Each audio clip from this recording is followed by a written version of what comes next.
HighTimeToAwake.com presents High Time to Awake. Bible Prophecy with Craig C. White.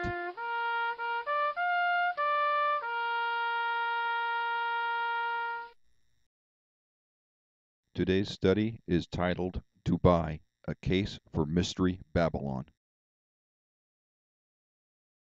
In Revelation chapter 17, verse 18, we learn that Mystery Babylon the Great is a city that exists at the same time as the final Gentile world empire. It is called Mystery Babylon because at the writing of Revelation, this city was not yet known. So Mystery Babylon probably isn't the original city of Babylon. However, it does have similar characteristics. In Genesis chapter 11, we learn about the founding of the original city of Babylon. And they said one to another, Go to, let us make brick, and burn them thoroughly. And they had brick for stone, and slime had they for mortar. And they said, Go to, let us build us a city and a tower, whose top may reach unto heaven, and let us make us a name, lest we be scattered abroad upon the face of the whole earth. And the Lord came down to see the city and the tower which the children of men builded. And the Lord said, Behold, the people is one, and they have all one language, and this they begin to do, and now nothing will be restrained from them, which they have imagined to do. Go to, let us go down, and there confound their language, that they may not understand one another's speech. So the Lord scattered them abroad from thence upon the face of all the earth, and they left off to build the city. Therefore is the name of it called Babel, because the Lord did there confound the language of all the earth. And from thence did the Lord scatter them abroad upon the face of all the earth. In Babylon, people sought to exalt themselves as high as heaven by building a tall tower. Today, if I was looking for a modern-day Babylon, I would look for a city that had a tall tower. I would look for a city that built a tower to exalt themselves. Today, the world's tallest tower is located in Dubai. That's in the United Arab Emirates. The height of the Dubai Tower is 2,684 feet. The Dubai Tower has recently been named after the President of the United Arab Emirates. It is now called the Burj Khalifa. The United Arab Emirates is on the southeastern tip of Saudi Arabia on the Persian Gulf. Dubai is a new city that was built to cater to the rich and powerful. It has miraculously risen out of the desert over the last 30 years, so it is a city that was not previously known. Dubai has the world's tallest building, the first 7-star hotel, the world's biggest shopping center, the world's largest man-made port, the first indoor ski resort in the Middle East, a Tiger Woods golf course, diamond trade, high fashion, financial services, a vast slave labor force, prostitution, drug, and human trafficking rings. Dubai is a major shipping port. It is ranked in the world's top 10 busiest ports. That is an amazing fact considering that the city is only 30 years old. Dubai exports oil, natural gas, and fish, and some produce. Dubai imports an immense amount of all sorts of building materials and luxury goods. Dubai's slave labor problem is immense. Workers borrow to pay for work permits, only to discover that it takes 2 years' wages to pay the permit loan back. So many workers are working for no pay. Promises of pay are not kept. Passports are taken away by employers, so workers cannot leave. These workers are held prisoner by their employers. That includes construction laborers, maids, and service workers, not to mention the sex trade. Human trafficking is the way of life.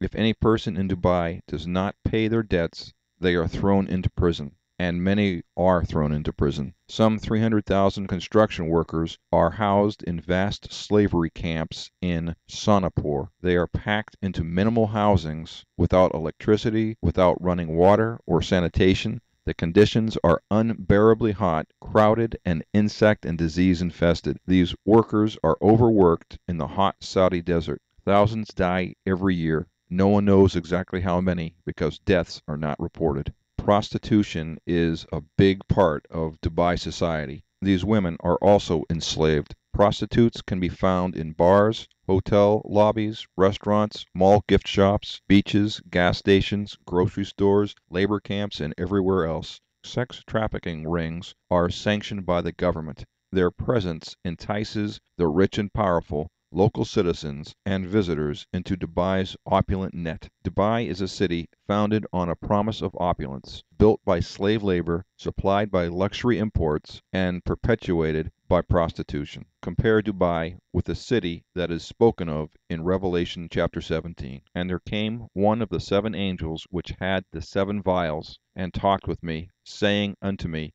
Come hither, I will show unto thee the judgment of the great whore that sitteth upon many waters, with whom the kings of the earth have committed fornication, and the inhabitants of the earth have been made drunk with the wine of her fornication. We are about to witness the judgment of a sexually immoral woman. Whoredom comes in two varieties, physical and spiritual. Spiritual whoredom is unfaithfully serving God or serving idols. We will soon learn that the many waters are peoples and multitudes and nations and tongues. This whore has corrupted the whole earth. Revelation 17 verse 3. So he carried me away in the spirit into the wilderness. Whenever you see wilderness in Bible prophecy, it is speaking of a desert. And I saw a woman sit upon a scarlet-colored beast, full of names of blasphemy, having 7 heads and 10 horns. And the woman was arrayed in purple and scarlet color, and decked with gold and precious stones and pearls, having a golden cup in her hand full of abominations and filthiness of her fornication. And upon her forehead was a name written, Mystery Babylon the Great, the mother of harlots and abominations of the earth. In Bible prophecy, a beast is a Gentile government. Beasts represent world empires,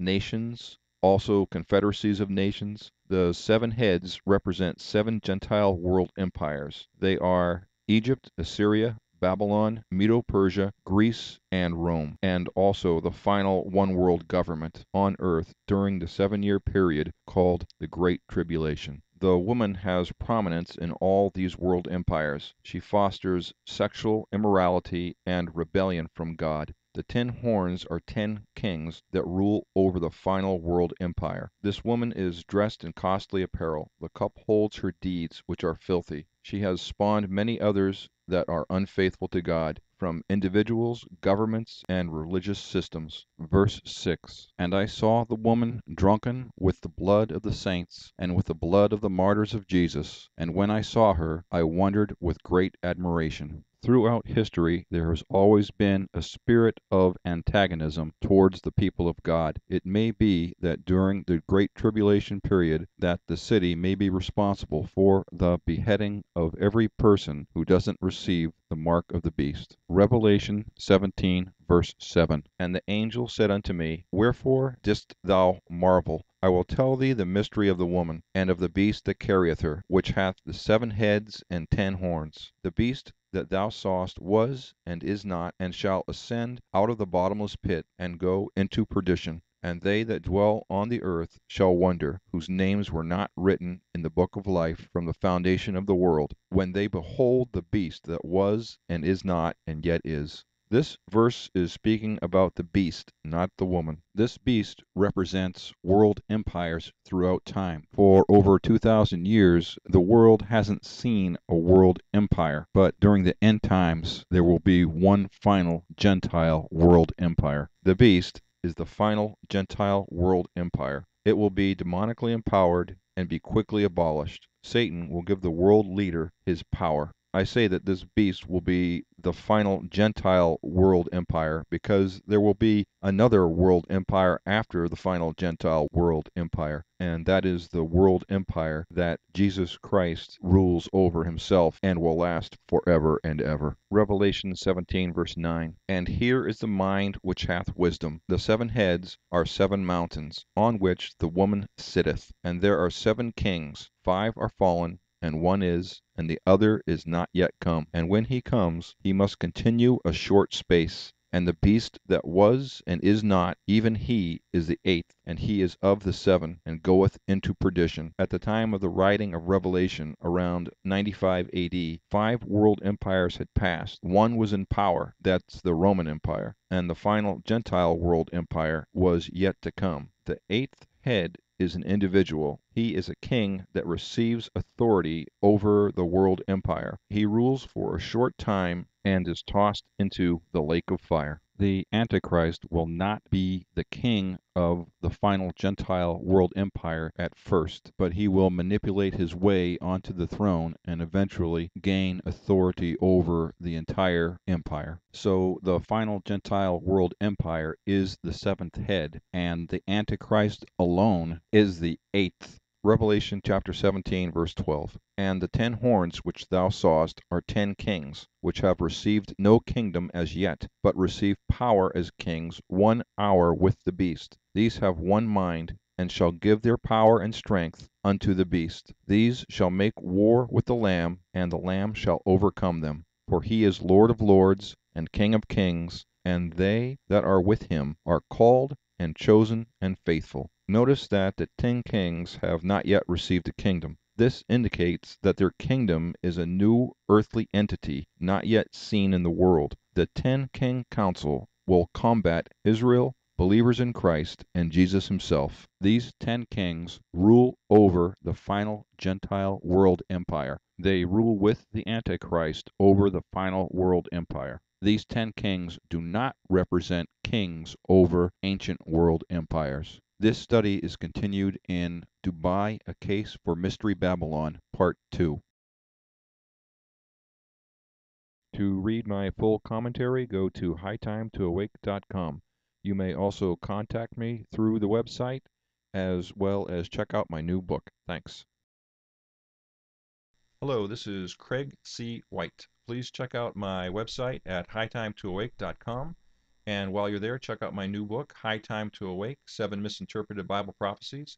It contains several commentaries about prophecies that are about to happen in the world today, including Magog Made Easy, which is about an invasion of Israel led by Turkey, and also in chapter 1, the fall and rise of the Antichrist, which tells us that the revelation of the Antichrist on earth is the sign of the rapture. These are important issues for Christians to understand today, so please check out the book at hightimetoawake.com, and I'll see you next time. Thanks.